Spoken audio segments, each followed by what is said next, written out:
Good evening, everyone. This is the Bowman podcast coming at you here from Virginia.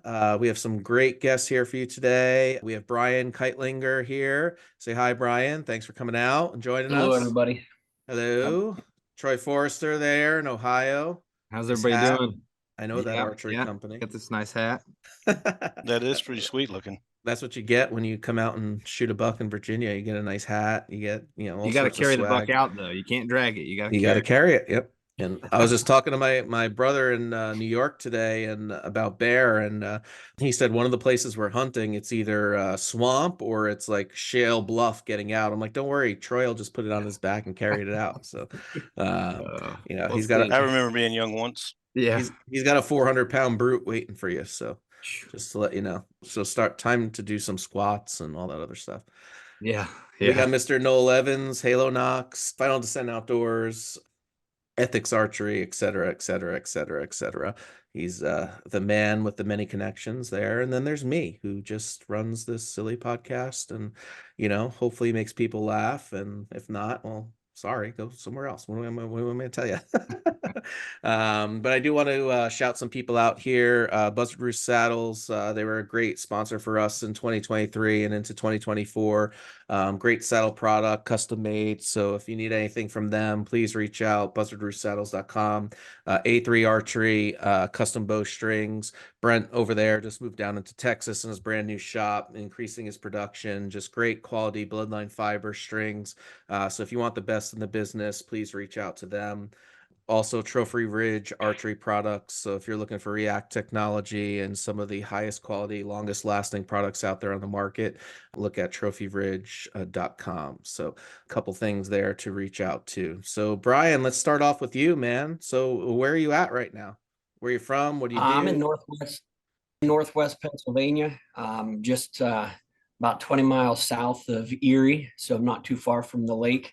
Okay. I get lots of lake effect snow this time of year, but this winter's been pretty mild so far up until this week. And like I said, it's been pretty cold the last few days. It's I think 5 degrees outside right now, and with the wind chill, it's been in the negatives all day. Oh wow, crazy. So now, is that considered elk territory for you, or is that? Oh no, we're a good ways away from the elk. Let's see, that'd be about 2-3 counties east of me. Okay. I was actually just in Elk County this weekend doing a scoring event for an archery group that has a year-long competition, and I go in and I score all the deer for everyone so they can determine who's killed the largest buck. Awesome. Well, that sounds great. Nice giving back a little bit to your community there. That's pretty sweet. So I lived in Pennsylvania for 4 years, but on the east side, where New York, New Jersey, Pennsylvania meets, Milford area. So Dingman's Ferry, Matamoros, like that area. Yeah. So yep. Yeah, beautiful hunting out there. Shot some nice bucks, had really good property. But I know that western part of Pennsylvania, close to Ohio out there and the lakes and everything, you guys get some slammers coming through there. Yeah, it's not uncommon for me to score a deer that's bordering 200 inches. Holy crap. Each year over here in the western part. And again, I'm 20 minutes from the Ohio line, so I can be across into Ohio pretty quickly.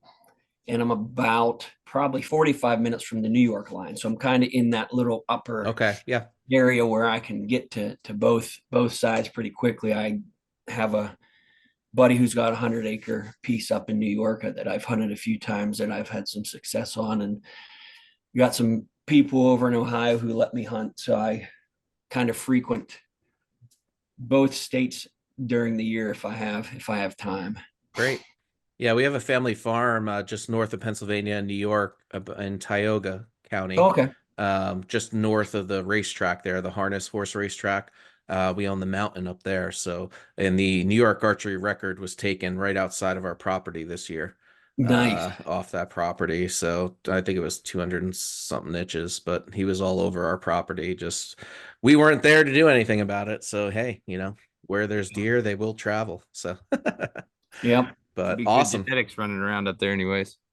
Yeah, I mean, I got to say something about New York. I was born and raised in New York, an hour out upstate from New York City. We hunted in Sullivan County up in, the Monticello area in the Catskills. And growing up, I mean, we've talked about it a million times. It was spikes and does and button bucks. And if you saw a 4-pointer, man, you jumped out of the seat celebrating like it was a 200-inch deer. I mean, that's what we grew up with. That's what was there. And then now, like I just got off the phone with, I call him my brother, but he's a family friend that grew up with us, really close to me. He still lives up there, and he's talking about passing 140s, up there because there's bigger. He knows a sheriff of his that was shot on public land down the road from his spot in Sullivan County. It scored 178, like a 178 deer in Sullivan County and in New York, man, is like God, it's like shooting a 220, like the biggest deer ever shot in the world to me, because like we grew up, there was nothing. Like you saw 75 does and that was it, Yep. because anyone shot a spike. If anyone saw a little bit of an antler, it was gone. Like they shot a buck. So it's crazy to me, but genetics are definitely coming around. Like us on our farms up there, we have 300-acre farms, and we have everything from sugar beets to corn and beans and milo and everything. We rotate out throughout the years, and apple orchards and pine thickets for them to bed in. So ponds for them to drink. So there's plenty of stuff out there for them to grow. So it's just we don't have the time to get there. Life gets in the ways with kids and family and all that. And I think everyone on here knows about that. So, but yeah, I mean, it's definitely a state that's coming around. And I only say that because you're saying you're hunting there, and I'm sure you're nodding your head like what it was Yeah. like going I through that. know, So yeah. I know for our record book for Northeast Big Buck Club, you can't even get into the top 10 in New York unless you shoot something over 200 inches. I mean, it's just jam packed with Nice. 200-inch deer, muzzleloader, you know, gun, archery. And I already just scored a 175, 176-inch whitetail for a guy I know that killed one up here not too far from Clymer, New York. And it's a slammer. I killed one 2 years ago that pushes in the 180s at my buddy's place. So yeah, you guys in New York have kind of gone through the same thing that Pennsylvania went through, as well. That was growing up, you'd see 100 doe, and if you Yep. saw a spike, you were pounding it. If it's brown, it's down. And I wrote a book. I wrote a book a few years back, Evolution of the Pennsylvania Deer Hunter, where I outlined stuff from the history of PA from William Penn and the Native Americans and everything clear up to what was going on even just a few years ago about the changing of the first day of deer season that everyone was up in arms about. And then some other things about, using drones for scouting and this and that. And I published that in 2019. And Awesome. we've gone round and round with a lot of states and stuff trying to manage the herd for just a better herd quality. But Hmm. I know where I live, I've been stacking the does up every year, and I can't even put a dent in them. My son, the first day of gun season before noon, had stopped counting at 50 does. Wow. So That's got crazy. a yeah, and that's just in a 1 square mile block that we hunt. So it's got to get under control here pretty soon, or we're going to have some not so fun things come through with, nature will clear it out by itself, Oh yeah. unfortunately. And that's what Yeah. everyone fears. And that's why I like, I'm down here in kind of central Virginia, and we have 6 deer for landowner. It's earn a buck, so you shoot a buck, you gotta shoot a doe, you shoot a buck, you gotta shoot a doe. So you can shoot 3 bucks and 3 does on your Mhm. property. And I gotta say, like the buck to doe ratio is pretty nice. I mean, depending on the time of year, obviously, but now sitting here, snow on the ground, 5 degrees, you watching the trail camera on a mineral site, and there's maybe 8 does, and I had 6 different bucks come to it, today as well, out of season. So it's definitely helping. And there's people around here that they rely on it because they're allowed to take that many. I mean, 6 deer for a family is a lot. and that's per person, per landowner, per household. So, my wife she's on the deed, she's on everything. She can shoot 6 if she wants. So, it's definitely needed in a lot of these places. And, I know it's some like Pennsylvania, they went to that different doe tag system where they used to just kind of give them to you, and now you got to like buy them or wait for them, or I don't even. My buddy was bitching about it this year, but I don't know what it is, but it's like, and then New York, you're lucky to get a second doe tag. It's like they should be giving you 5. Like, who cares? Like, all these insurance companies and deer and population control and EHD, and then they come in and they shoot thousands of them overnight with snipers and helicopters and whatnot. Like, just let the hunters do it, like, come on, man. Yep. We used to get like it was 67 counties, and you would get whatever county you wanted, you could go get tags from what county. And then a few years back when antler restrictions and stuff came in, they went to management units, which they grouped a few counties together. And this year they changed everything because you can buy your license July 1st. And then we used to have to send 4 doe tags at a certain time, mail them in. And this year was the first year where you could go on a day and go and wait in line and get tags. And it really clogged up the system and everything. And we were lucky to get a few bonus tags for our area and other areas that we hunt. But yeah, it was kind of a mess this year with how they released it and everything. But they're going in the right direction where it's automated. You don't have to go to the local courthouse or mail to the local courthouse and then wait for them to. I mean, you can just walk in and everything. And hopefully next year they'll just, when you go in July 1st, you can say, I want this tag and I want 1 doe tag. And then they go through like 2-3 weeks after that, and you can go to a second round and get another one. But it's a work in progress. Nothing's ever perfect the first time. So, I went to my buddy's outdoor store and kind of sat in and helped out and kept people in line and everything. So, it is what it is. It'll get better. So, I mean, Ohio, if I want, I can go right on there. I can buy 2-3 doe tags when I get my license. That's what I like, how Ohio does all that, and you can do it all right there on the app. And I usually get, I'm kind of a fair weather hunter. I don't like being too cold unless I have to be. So I like to get those early doe tags, and they're cheaper. You get ones, the archery doe tags, the management tags are about half the price, but you just got to use them before, what is that, Thanksgiving, I think, 25th of November. So, but that's nice. It's a good system. Yep. Yeah. I like Texas. We don't have to worry about any of that. You buy a tag, all you're on there, you just go shoot whatever. Well, I mean, every county has a limit, but what's your average limit down there? It's 5, so it's 3 does, 2 bucks. That's good. But then if you get on managed land, like one of my buddies, he gets I think it's 45 doe tags and 25 buck tags a year, or 35 buck tags a year, something like that. For how many acres? He's on 2,800. Okay, so it obviously depends on the acreage.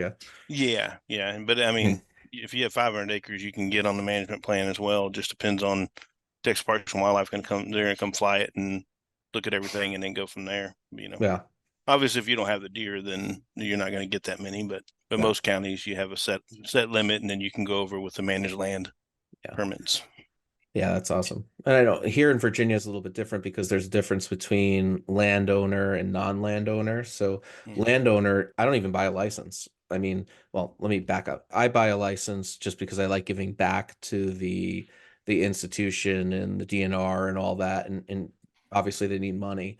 So I like helping with that, but I don't need to. So as a landowner in Virginia, you're legally right to shoot 3 bucks and 3 does on your property per person on the deed, plus the person, so your siblings. So my daughter can, my son can, if my cousin comes down, he can, anyone that's directly blood related to you. So, and then obviously, like, if you're not a landowner and you just rent here, obviously you'd have to buy a license, and it's cheap. It's $150 and then $80 for the tag or something like that.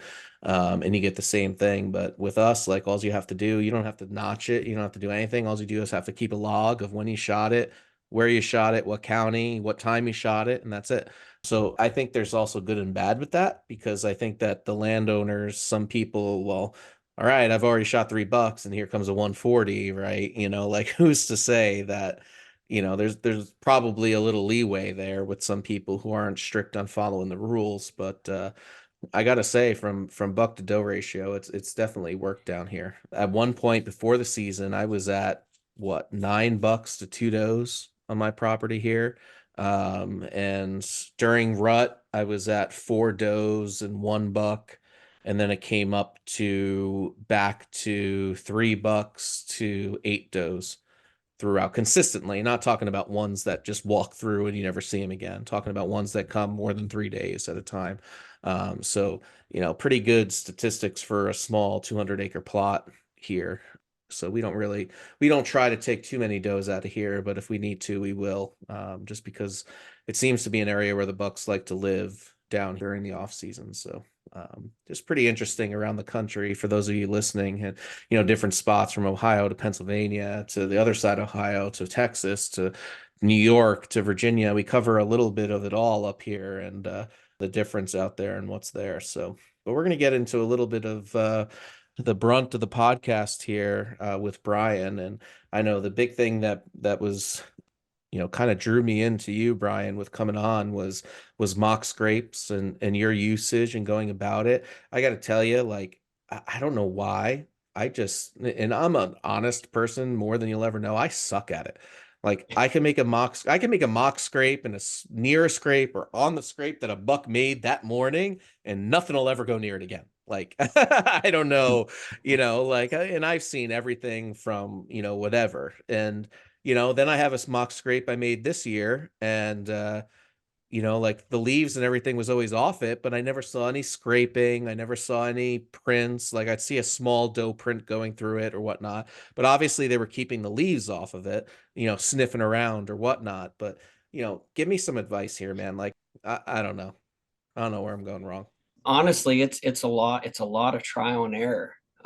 When I first started doing a lot of stuff with mock scrapes, I kind of went overboard where I would be, on a 40-acre property making 10, 12, mock scrapes and spending a whole day out there goofing around, putting these scrapes in. And over time, I began to realize that, it's low. It's kind of like real estate, location, location, location.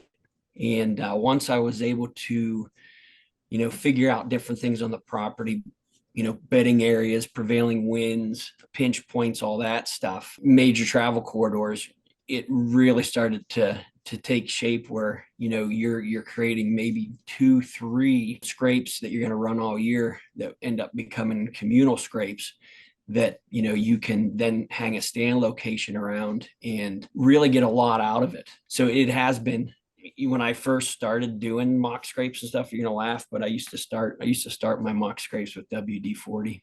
What? Really? Interesting. I've never heard that. Hey, I put it on fishing lures, but never thought about mock scrapes. Well, I'm hesitant to piss in my scrapes, and you're sitting here using WD-40. Like, yeah, you figure we used to use WD-40 all the time fishing, my grandfather and I, and when you spray it and when it hits the water, you can see there's an oil or whatever in it.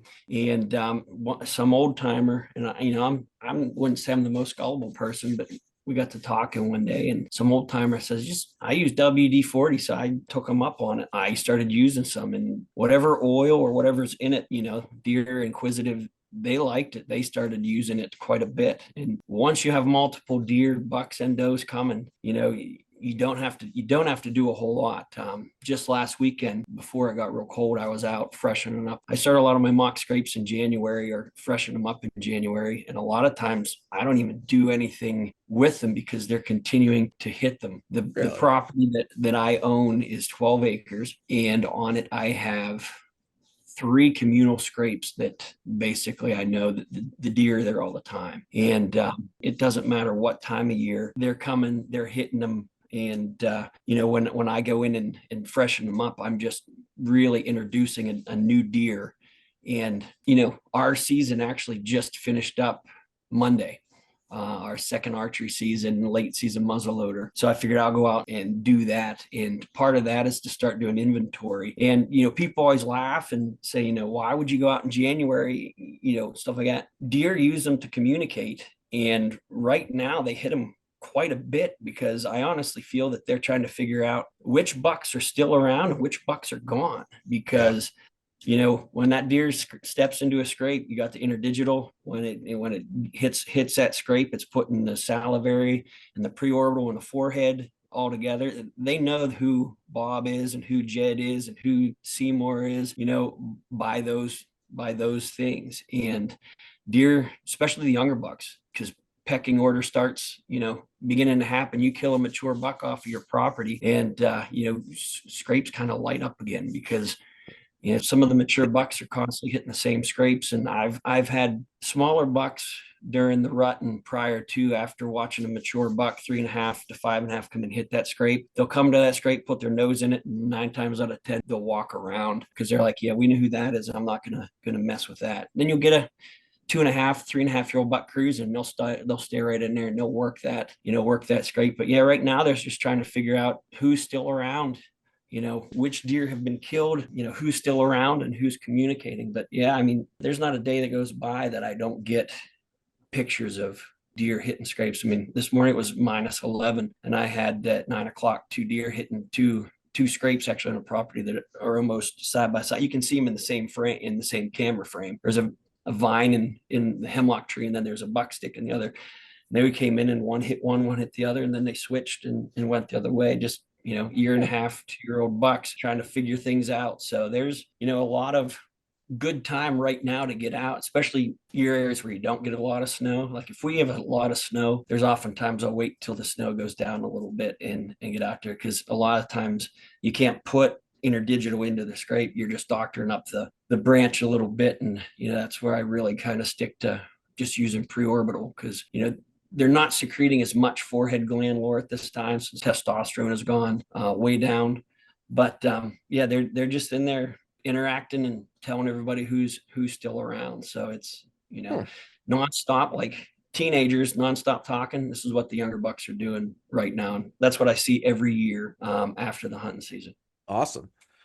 So I mean, that's awesome. I would never even think of doing that, post late, all this stuff. But I mean, that's great right there. But let's bring it back to the beginning a little bit. So you got a 12-acre plot, right? And how did you go about finding the communal scrapes? B, did you start them yourself? Or, C, selection, right? So say I walk into my 13-acre plot here and there's nothing, right?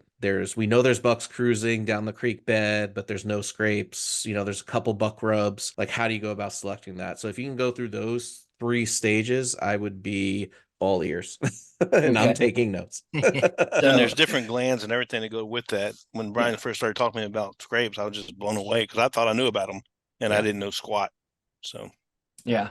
So with this particular piece of property, the 12 acres I own, it's a long, narrow piece of property. And the very front of the property, it's pretty open. And as it gets to the back, it gets pretty thick. And the first year we had it, we actually had, a pretty decent amount of snow in the winter. So most of the stuff that I learned was after the first year that we had it. But, I went in there and I found some major trails that deer were using, and I probably ran 6 or 7 different cameras from different angles. And again, there's a swamp to the west and there's a swamp like to the southwest, and it's a no-brainer. I have the only isthmus connecting dry land from the other property to my property. So it wasn't very hard to figure out where most of the deer were going to travel between that swamp. And right away I put in a buck branch from BuckStick, which you can screw into a tree and have it overhang any trail. And immediately I started getting a parade of deer through there, bucks, does, everything. that was just by walking around a little bit and noticing what the terrain was like and where your major travel corridors are going to be. So that's where my first one, and that's probably the most active one that just gets hit all the time, every day. It just doesn't matter. So what are you putting on? Are you just putting the BuckStick up? Obviously you're putting stuff on there to attract them. So is it, Yeah. what are you doing? Well, with BuckStick, they will give you, when you order a BuckStick or a buck branch, they'll give you a preorbital, which is, the gland from inside the eye. Yep. They give you forehead, and they give you interdigital from in between the hoof. And so I use those, depending what time of year. You can use preorbital all the time, just because that's how they communicate. And what's goofy is you can actually even use your own spit, because you can put it on the licking branch, or they have little coconut fibers that they have. So like I said, here's a actual piece of vine, and I'd take something like this and I'd put notches in it, and just put a tiny bit of, gland lore that they give you. Mm-hmm. And so early on, like I said, I will use just preorbital. And if I can, so don't lick the branch after you put the stuff on it. Right. Yeah. you don't want to do that. Yeah. Just so we have some young listeners out there, just to make sure. But if you can get to bare dirt, like if it's, during, the spring or whatever, you can get to bare dirt. You can use the interdigital as well, because the two together are going to give you, okay, this is this deer's scent from its preorbital, this is this deer's scent from its hoof, and they're going to match up. If you think about it, you've watched a doe leave the fawns and walk off, and then the fawns get up and they can find their mom. Well, the reason they can do that is because they know what their mom's interdigital smells like, and they can go find where their mom is at. So those are the two I use. I don't start using forehead stuff until deer have shed their velvet. And that's pretty important, because they do produce forehead gland all the time, but it really starts to pick up as they're shedding their velvet, and you're getting into raking and stuff. Yep, middle of August, September, whenever they're starting to to shed their velvet. And that's when I start to use a preorbital. To go along with that, if it's, let's say, September, October, I'll also use some metatarsal. It's kind of, and we're not talking about tarsal gland between the legs. The metatarsal is the gland outside of the back leg, that little tough to hurt hair on the back. It smells almost like almost like a spoiled cheese. And as the season goes, it gets a little bit more pungent, but I'll oftentimes put a little bit of that in the scrape as well, to give it just another connector of connecting the dots of who is that. And again, you're just introducing a fictitious imaginary deer, but because they're inquisitive, they're going, okay, that deer's around here. Where's he at?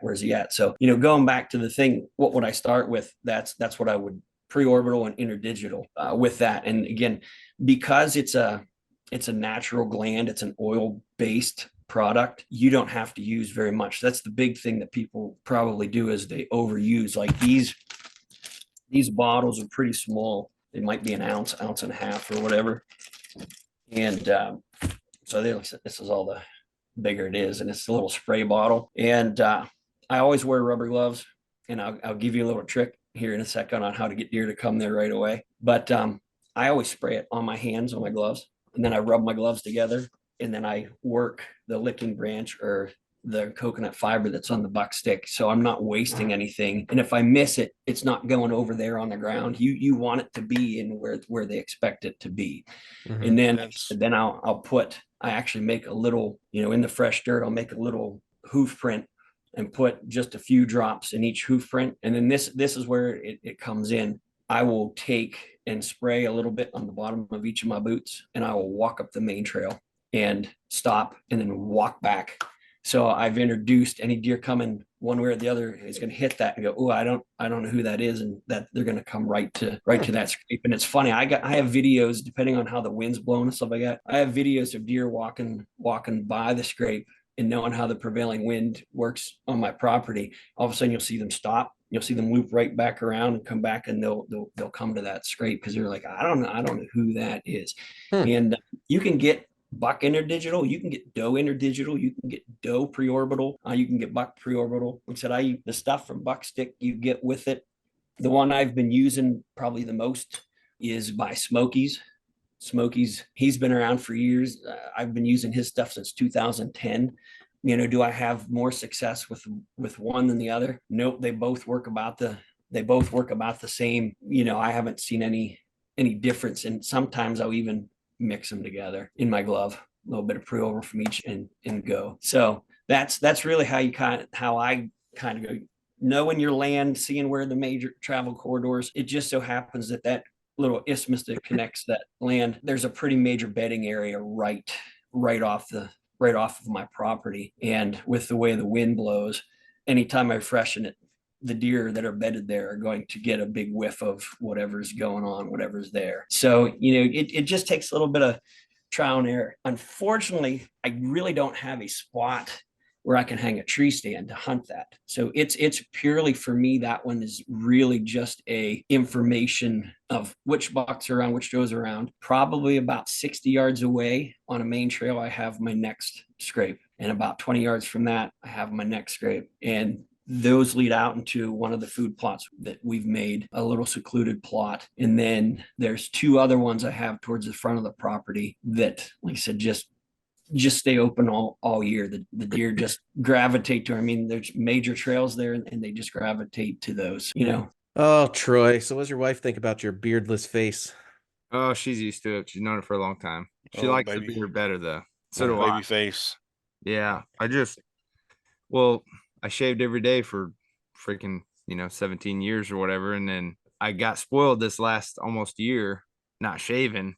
And now I'm like, oh my gosh, I can't stand it. I hated it so much. I'm I in tell that you what, class. though, it looks flawless, man. I mean, it's like you never had a beard before. No shadow, no nothing. No, I know, it's crazy. Hey, Brian's back. Like he's Yeah. 12 or something.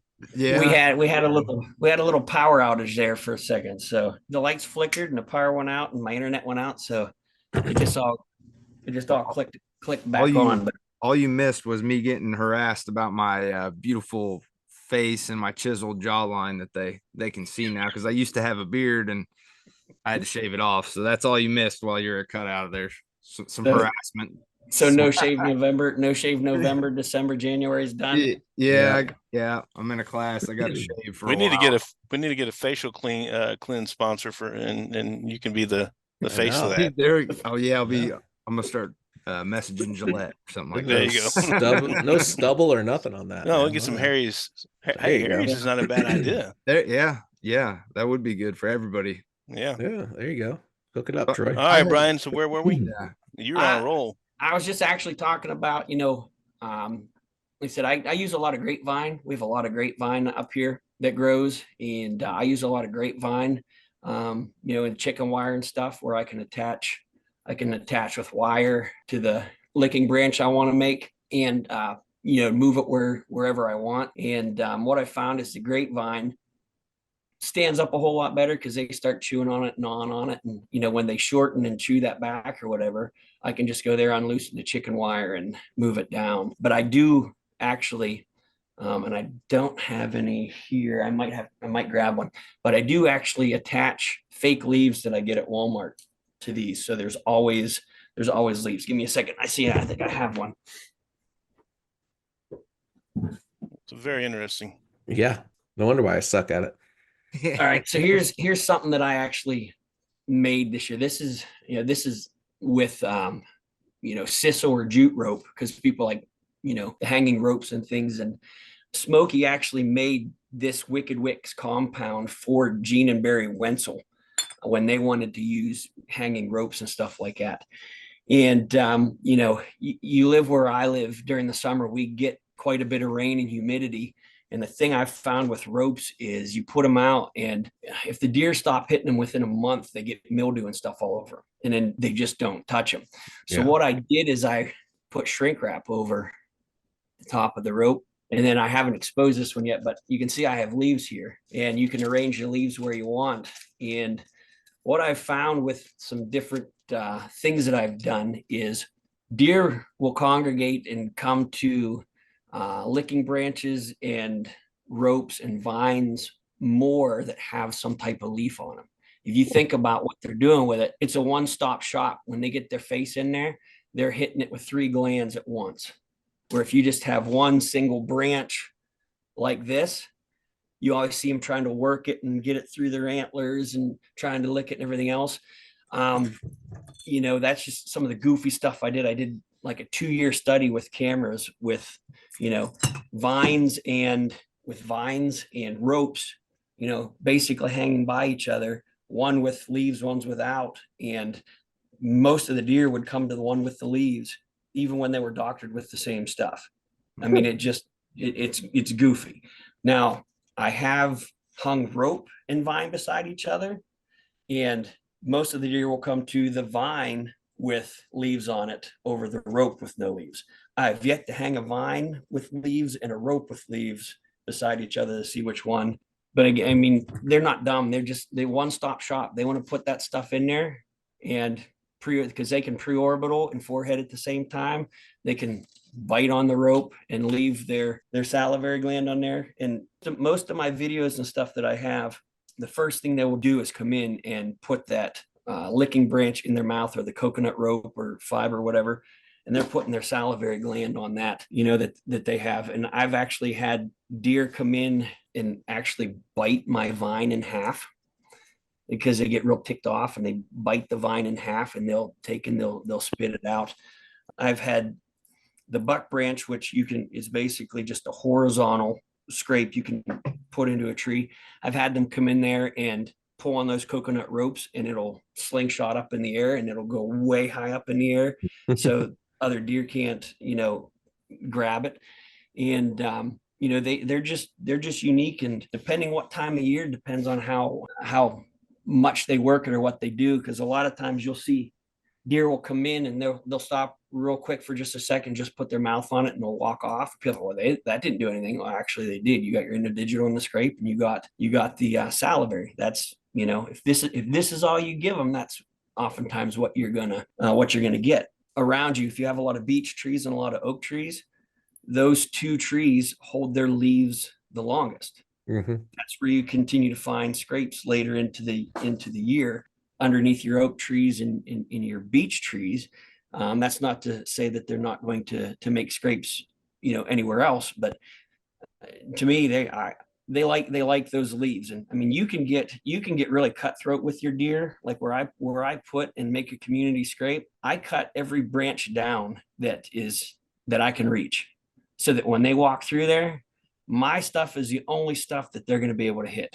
That's how kind of cruel I get. I guess you can say, but I want them to come because mine are strategically placed, you know, other than the one that I want them to come, you know, to that spot. Since 2010, since I started making mock scrapes, there's only been 3 years that I haven't killed a deer out of a mock scrape since that time. And in the 3 years that I didn't, the one year my son and my daughter killed bucks out of the same stand over the same mock scrape about a month apart.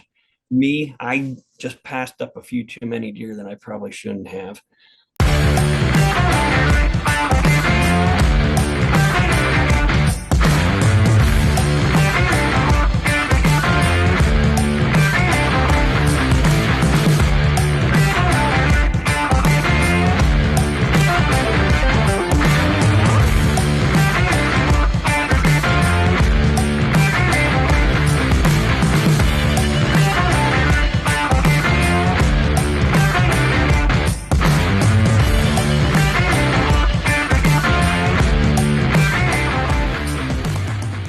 Me, I just passed up a few too many deer that I probably shouldn't have.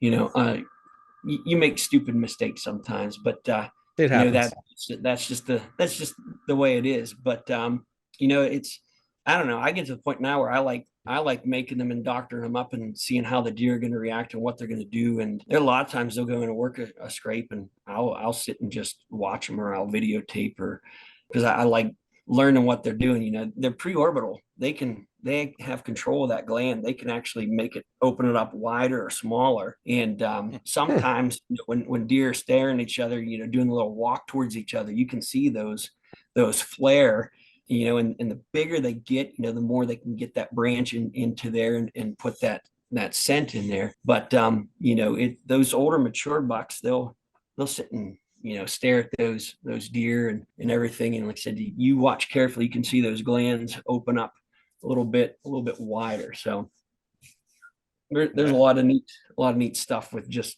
watching. And I use Spy Point trail cameras, and the Force Pro camera shoots in 4K with sound, and you can have video lengths from 10 seconds to a minute. Mm-hmm. On all of my communal scrapes, I have those cameras, and I don't ever take them down. They're out there right now, and they're not cellular, they're just regular.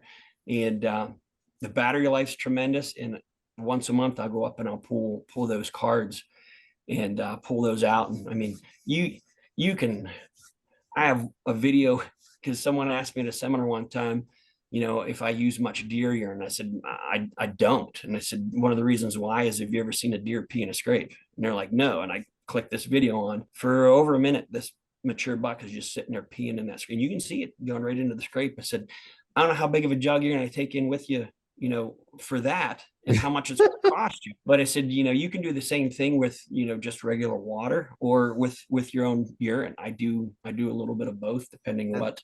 Yeah, that leads me right into my question, Brian. I was going to ask you, I've always been taught just to pee in it yourself, and then once the deer get to working in it, after a deer or two comes through there, then their scents take over. And Yep. And what you have to remember is, no matter what urine you use, it breaks down in 20 to 30 minutes and starts to become ammonia. Think about it. Anytime you turn over new dirt, deer are attracted to it right away. Mm-hmm. To give you an example, I just had a company up at my property over the last few days. I posted a bunch of pictures on Facebook. I had them go in and open up another place for a kill plot and everything, and another place. And my cameras have just been going crazy. It's exposed dirt, and they're in there all the time. There's minerals and stuff in it. The closer you get to the Mississippi, the better the minerals get. In Northwest PA, you can't sit there and go, oh, it's wonderful. But I mean, I've had nonstop braided deer in there just with dirt. And, you add a little bit of water, it activates, some of those minerals and everything else. Some of the other goofy stuff I do, like I talk to Smokey and the owner of BuckStick and stuff all the time. And, I told Smokey this year, so wait till you see what I'm doing this year to kind of bring my mock scrapes to life come, end of October, beginning of November. So Smokey makes this product. It's called Smokey's Deer Lore Buck Drip.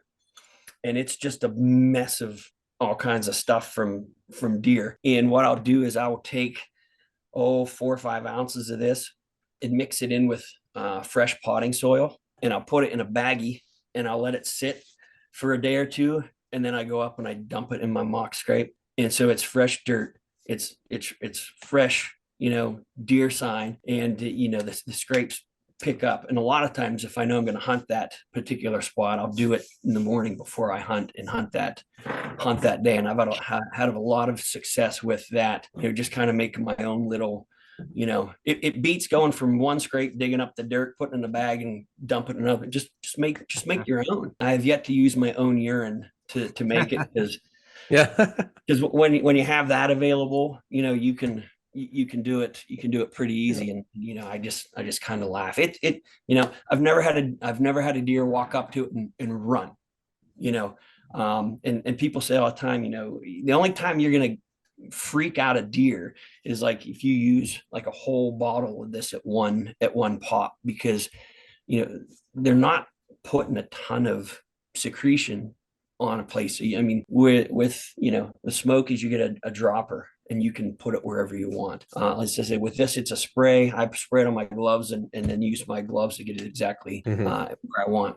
And I've put a bunch of videos out on YouTube about hanging ropes, vines, when to put scrapes out, and all that other stuff. And the biggest thing you always see, I always have rubber gloves on. They're too smart of animals to not figure it out. And especially if you're going in there doctoring things up. I mean, I spray my boots down all the time. I usually, when I go into the woods, I will spray buck or doe interdigital on my boots so that they think, hey, it's just another deer. It's just another deer walking.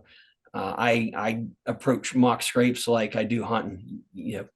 Be pretty scent clear and everything, and you'll get some better results, I believe. And my kids used to want to go with me, and very rarely would I take them with me, because 3 people going in to set up a mock scrape is a recipe for too much scent, especially with my kids, too much scent being spread around.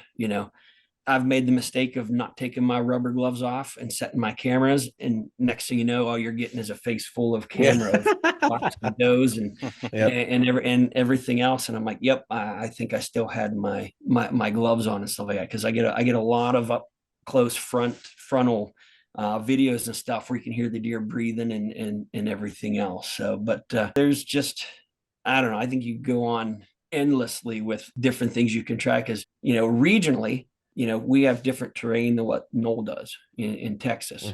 With your scrub brush and different stuff like that.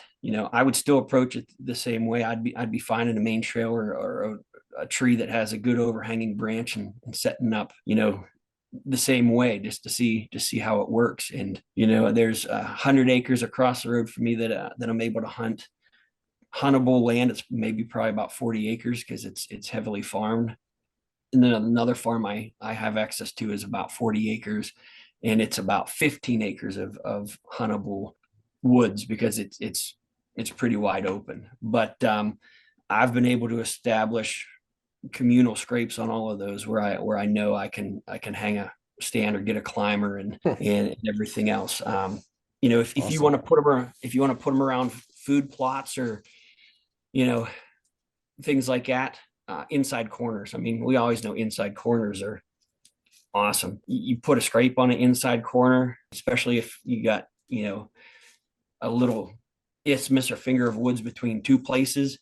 Some of my favorite places to put mock scrapes or a buck branch or a BuckStick are right there, because deer can't walk by without stopping and hitting them. And bucks, does, fawns, you want them all coming in and hitting and communicating and leaving their scent. Yeah. So yeah, like you said, with the inside corners there, same thing with, you get 3 different types of terrain, whether it's, pine trees, oak trees, open field. If you can get any of those kind of 3 things too, preferably 3, that's always a hot spot. Yep. So would you prefer starting a scrape from one that is existing or making your own? See, if there's a scrape there that's getting worked pretty good, I usually don't bother it.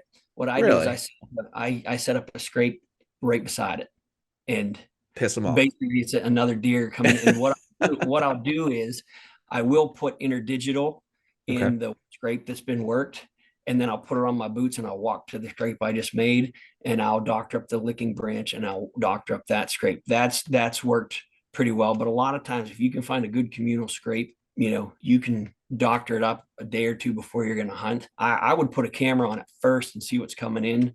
Okay. And from there you can get a good strategy of what's going on. But again, you're not going to hurt anything by going in and putting preorbital, interdigital, or forehead in there, because it's just as if another deer's coming in and saying, oh yeah, I'm hitting this too. I wouldn't say deer don't own a scrape. You got 3 types of scrapes. You got a random scrape, which a buck walks through and is like, oh, this looks like a nice place, and he'll just randomly make a scrape underneath the tree. He'll never he very rarely ever hit that again. Another deer probably won't even hit it because it's in such a random spot. You got boundary scrapes, which, like we're talking about, inside corners. You're going from a different boundary to another, from one property to the next. If you're going to hunt over a boundary scrape, you might get lucky, you might not. Your communal scrape is one you really want to focus on, that you want to make, and get established, and really focus on those if you're going to want to hunt scrapes. And again, I start hunting the scrapes. Our season starts beginning of October. I start hunting scrapes right from the very, very start. I don't deviate from that. And again, a lot of it's because that's where my stands are at. And with the cameras I run, I know which stand I want to go to. So I honestly think, if you can understand this, I wrote this book. This is a book I wrote actually a few years back during the pandemic, nonverbal deer communication. If you can understand the 7 glands and why they use them, you basically, it's like you're learning to speak Spanish, because you're actually getting onto their level and understanding, every time they walk, they're spreading interdigital gland. When they're rub urinating, they're getting those lipids from the inside of the tarsal gland mixed with their urine, giving them their own scent, that they have. And I've watched different videos and this and that. Guys are cutting tarsal glands off and boiling them and then using them in a spray bottle. That'll tentatively work, but oil and water don't mix. Yeah. And you're kind of weakening that. Mm-hmm. You're better off to just, what I tell people, cut their tarsals off, put them in a plastic bag, put them in the refrigerator before you get them out and take them anywhere. Take a safety pin and put it through them. And when you go out and hang them at knee level. Don't hang them above your head. Deer are smart enough to figure out that a tarsal gland isn't 6 feet in the air. Hang them at your knee level where deer would be, and put them on opposite sides of each other. They work just as well if you don't have any tarsal gland spray or anything. What's neat is I get a lot of does that will come in. Since we have a ton of does, I'll get a lot of does that will come in and they'll bed down by an active scrape, just waiting for the next buck to come in to be bred. And second season is when I usually get my tarsal glands out and hang them. And I've had does come in and bed down right beside the tarsal glands, waiting for that buck to come in, to see if they can be bred. So yeah, save those tarsal glands, and if you have a mini fridge or whatever, put them in there. My wife doesn't like opening up the fridge. I was gonna say, don't put them in mama's refrigerator. That's yeah, and smelling those. And again, you as long as you keep them cool, you can use them for the season, and then just chuck them. Yeah. So one thing I've noticed throughout this whole conversation for everyone out there listening is the lack of the mention of urine at all. Like it's all gland scent usage. And I feel the miscommunication out there in what people are doing is they're going to a scrape or making a scrape and they're pouring a quarter bottle of, doe urine in it or estrus in it during the peak and, walking away and then wondering why nothing ever comes around. Like, I haven't heard you mention urine once more than like, okay, go pee in it. Like it's not what it's for, it seems. Yeah. They'll talk about the pineal gland, but they relate it to reproduction. Correct. That's Yeah. it. I haven't used doe estrus or buck urine in over a decade. I just don't. I don't feel the need to. For what I'm doing, I don't feel the need to do that. Like I said, water or my own urine, it works just as well. I mean, they can't tell the difference between human urine, deer urine, cow urine. I mean, yeah, that's just the way it is. Now, I will say this. I tested this product for Smokey. He made it 2 years ago, and this is a doe interdigital plus. It's got 10% estrus in it. Mm-hmm. So he made this little blend. And the first year I used it, I killed a buck over a decoy. I placed a doe decoy between 3 scrapes that I had made in a little triangle, and running the buck in. He came in and worked 2 of the scrapes, picked up the estrus in this digital as I walked right to the decoy, and I shot him. It was like November 2nd. This year, October 24th, I got my decoy out and put it in my food plot.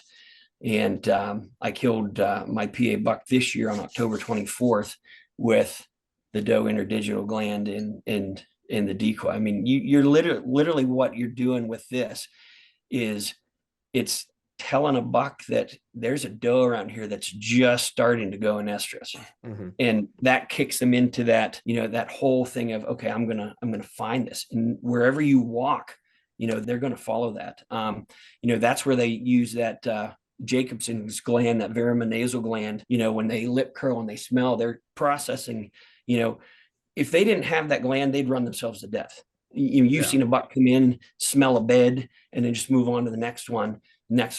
There's a reason why does go and hide in the thickest, nastiest stuff that bucks can't get into, is because they know that the bucks will find them. The minute they're in estrus, with that veronasal gland, the bucks, if they go into the next county, they know who they are, what they smell like, and that they're in estrus. I mean, and it's, one of those things once you figure out, you're like, yeah, that's pretty, pretty common knowledge, with that. But you can't go wrong with glandlore because they produce it, they make it, they use it 365 and 1/4 day a year, all the time. I mean, Yeah. legitimately all the time.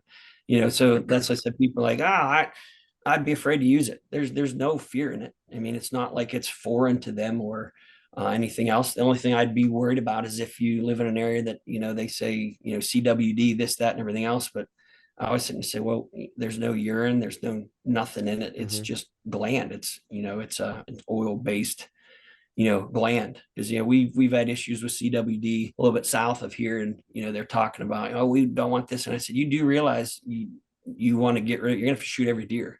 Because every deer that walks by a licking branch, 9 times out of 10, what do? They put their mouth on it. What are you gonna do? This is what they do. This is what they do naturally. So I mean, there's just, I don't know. I keep learning more stuff every year, just by doing different things. Like I said, I'll talk about this one because I said this one will come out. This one will come out this year. I said this is in a Wicked Wicks bottle, but I called Smokey the one day and I said, hey, I have this concoction I kind of made up with some of your stuff, and I'm going to start using it once deer shed their velvet. And I can't tell you what's in it other than Smokey. It's all Smokey's products. But the minute I started using it, deer would come in and were very aggressive, really getting into scrapes. Multiple places where I started using it, it wasn't uncommon for me to have deer basically squaring off and fighting by there. I don't know what it is about the combination, but everywhere I put it, like deer really came in agitated, aggressive, and would work things. That's the good stuff. Yeah, I actually for the very, very first time, and I have a video of it, and I sent it to the owner of BuckStick. The buck ended up killing this year. The first time he came in, when I put the stuff on my buck branch, he actually was working it so aggressively, he got his antlers up in there and he yanked down and he snapped it right in half. And I've never seen that. And I've been working with BuckStick since they started, and I've had deer bend them over. I've had bears bend over BuckStick and stuff. If you got a lot of bears in your area, bears love preorbital for whatever reason, and I don't know. So you need to be a little bit careful. But yeah, this buck, he wrenched that thing down and snapped it. And I mean, we're talking, they're really, really put together well. And I sent him that video, and he's like, I haven't seen that. And after he snaps it off, he goes back about 10 yards and finds a little sapling, and he just tears the sapling apart. So that's going to come out later on this year, and if he keeps it the way it is, I think it should be great. And they said I think he's going to allow me to keep the name Head Scratcher, because it's just been, they get in and they work it, and they legitimately get worked into a frenzy. And it seriously, it's probably been the best thing in my area that they just come in. I've never seen that early deer coming in and doing what they were doing. Usually when I use preorbital and a little bit of forehead and interdigital, they'll come in and they'll nose it around and they'll work it. Now it was in in the 4 test sites I ran it in on different properties.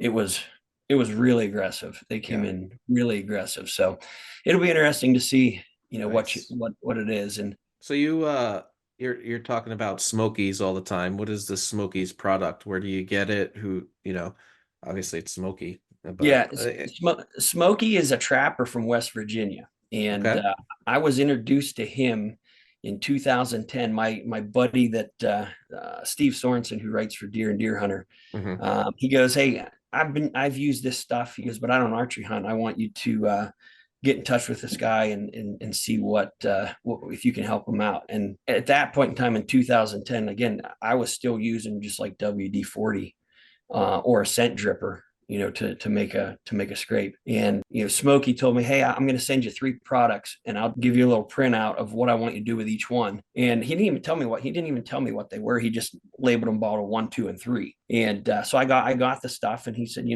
go to a already existing scrape. And I said, well, there's a communal scrape that I know just on the other property.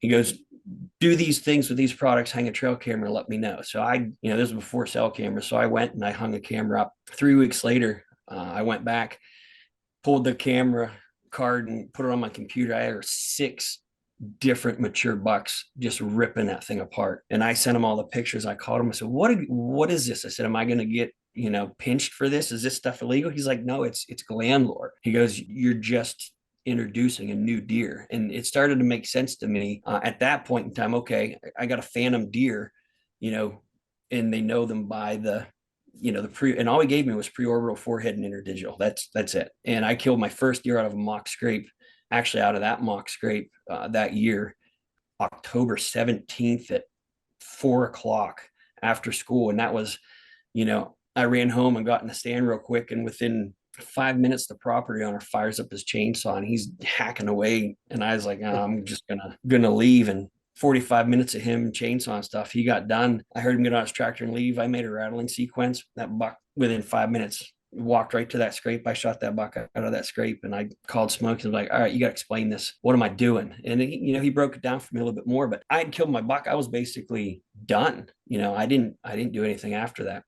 The very next year, in the spring, I said, can I do a scrape in like April, May? And he's like, I don't know. So I made a scrape in April and hung a camera there, and it was amazing how many bucks came in April and we're hitting that. And again, that was on a main travel corridor, and that was when I was making my own licking branches and everything. And it just made sense that, talking with him and looking at other stuff and researching other things that, well, maybe there's more to this. And that's when I started running scrapes all year round, and I could get a really good count of how many bucks, how many does, travel patterns, all those different things. And I said the very next year I killed one out of a mock scrape. The year after that, in 2012, I killed one in PA and one in Ohio out of mock scrapes. And it just really blew up from there. And, so Smokey has his own website, smokeysdeerlore.com. For people, I sell it on my website. Throughout the year, I sell different products of his. BuckStick, you can go on and you can get their gland lore on their website. It's not cheap stuff, but the thing is it has an unlimited shelf life. It doesn't break down. And like this 4-ounce bottle like this should last you years, unless you're making like 300 scrapes a year, which you don't need to, or you're going out every week and adding to it. This should last you for years. This is just preorbital from Smokey's. I've had that bottle for 2 years. This is a 2.5 ounce, 1.25 ounce. Because you're only putting a drop or two out when you do it. You're only putting a tiny bit in. Since it's an oil, it rains. You don't have to worry about going back and freshening up. And the biggest question I probably get from people is, how often do I do it? If you're getting pictures all the time of deer hitting your scrape, don't go in and mess stuff up, because they're doing all the work for you.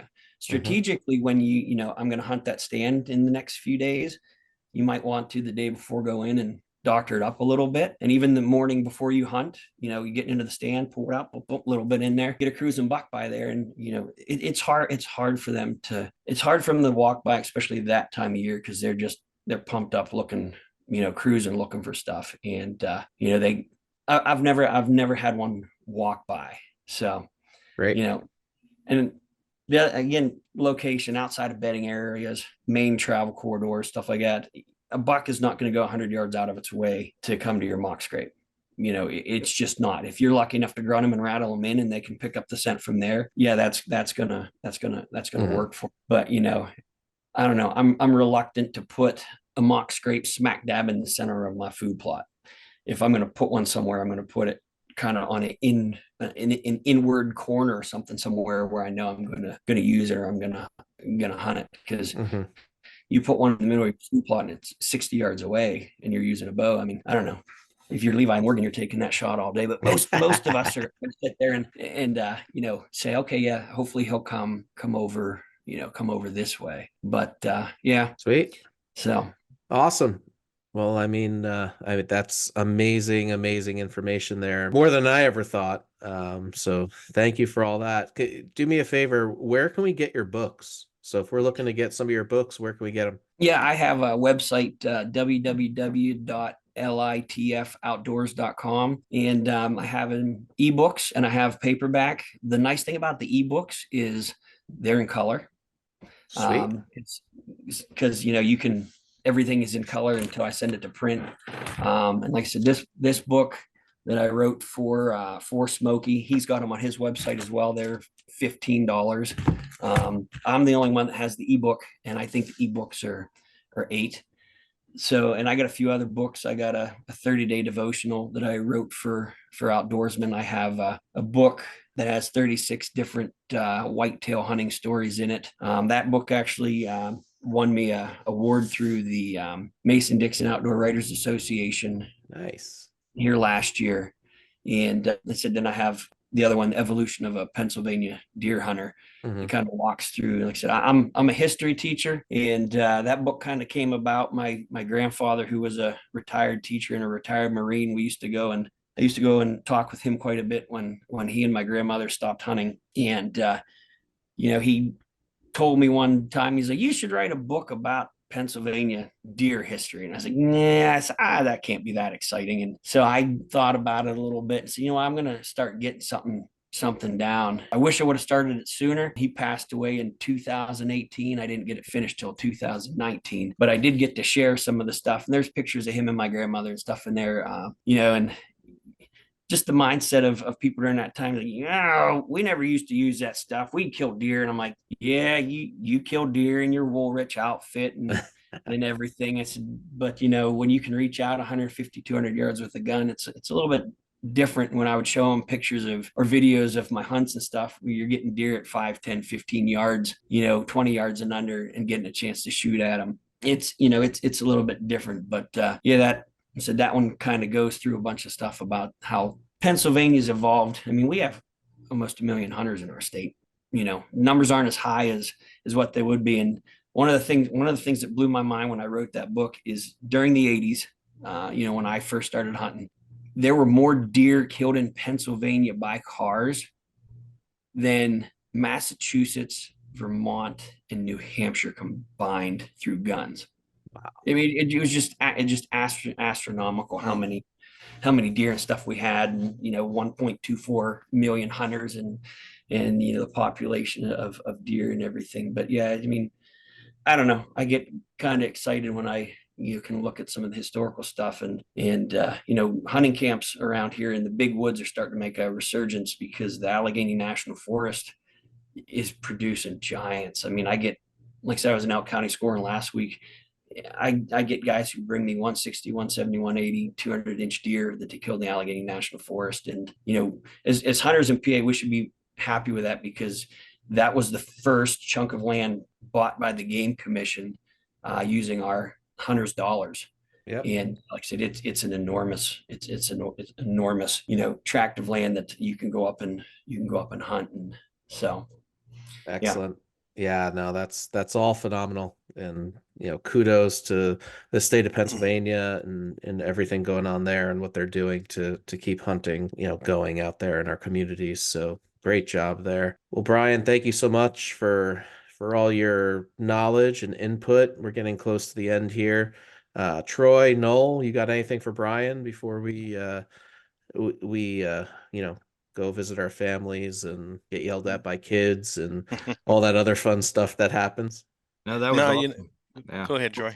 Sorry, no. Just the learning about the different glands. Obviously, that's a whole nother aside of, we always talk about, we talk about your bow choices, your arrows, your broadheads, your camo, your this, your that, but that's like, you're talking about the sense in the glands. That's the natural communication of the deer. And if just sitting here soaking it all in as you're talking, I'm like, wow, if I could kind of key into that, geez, that's like a unlimited resource, like you said, year round. Yeah.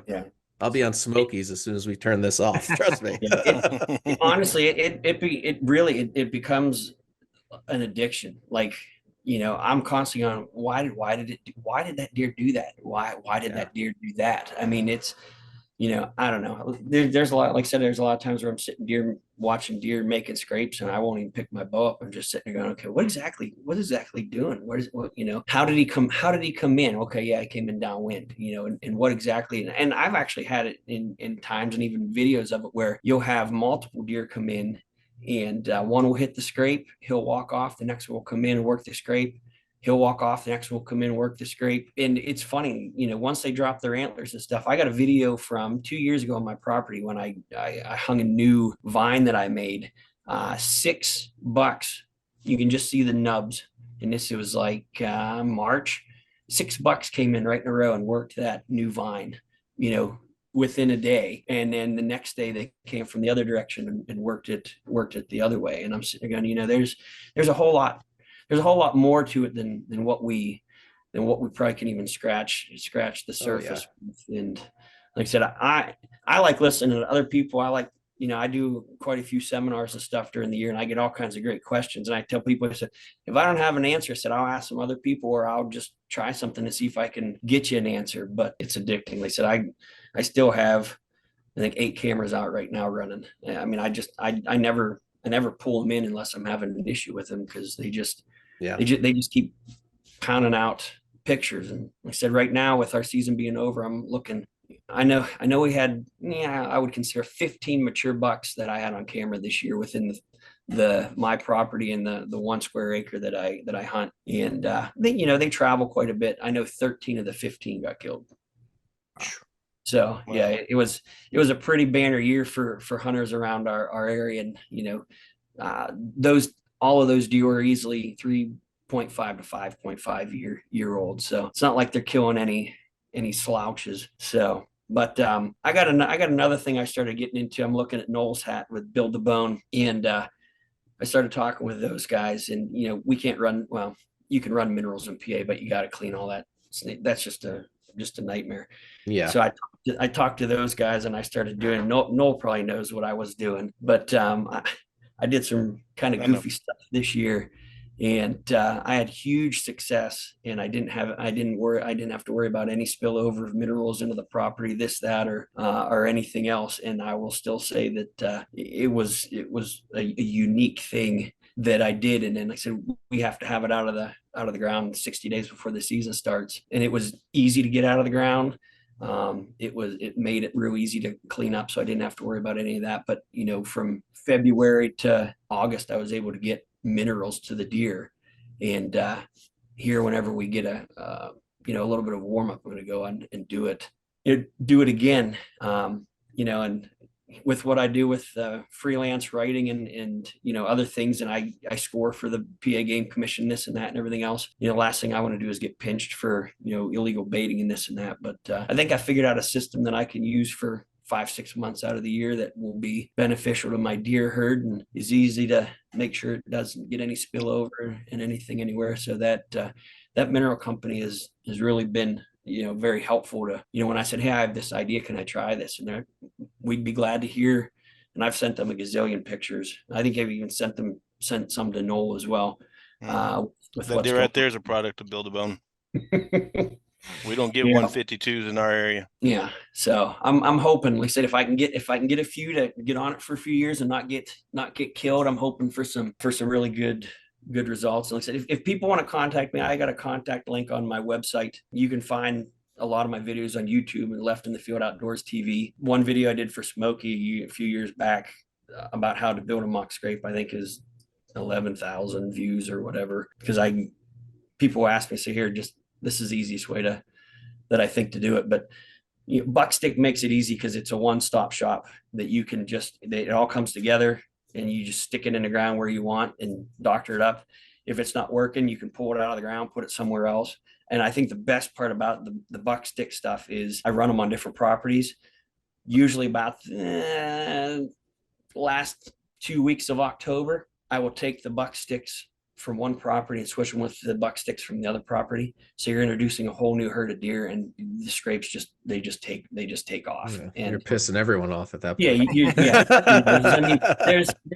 There's a method to madness at some points. Yeah. And that's why I said, I've also figured out with the buck branches, because you can put them at different heights. I know how high to put them for the more mature deer to be able to get actually into the stuff. The smaller deer can get in and hit the coconut rope and stuff, but our mature bucks, when they get there, it's like right at eye level for them. Your 3.5, 4.5, 5-year-old deer, then stand a little bit taller than a 1.5, 2.5-year-old. And I think that helps out as well, because you keep some of those reference. But a lot of the smaller bucks, I've seen them stand up on their back heels and, kick Mm-hmm. stuff with their digital and stand up and do all the other stuff because they want to be known to, like your toddler. They want to be heard and seen and stuff everywhere else. So. Oh yeah. Well, awesome, man. Well, we'll definitely put all your information and contact info in the show notes, and this way people can get exposed to you and also Smokies and BuckSticks and all that. We'll have their contact information out there as well. And we'll throw Build the Bone out there as well, just because it was mentioned here. But thank you, Brian, for coming on. Noel, Troy, thank you as always. I mean, this was amazing. This was more information than I ever thought to It's get a world of out knowledge, man. I told you. Yeah. out of a podcast. And I mean, there might even have to be a part 2 to this because we try to August. keep this under an hour, but we're at an hour and a half, and I could sit here for another hour and a half and and do that. But yeah, I mean, we should touch base back in the summer when it's time to get going on some of this stuff and really give some tips and tricks and all that. But awesome, man. Brian, I can't thank you enough for coming on. Left in the Field Outdoors. Check them out online. Once again, if you haven't looked at A3 Bowstrings or Buzzard Roost saddles, take a look at them.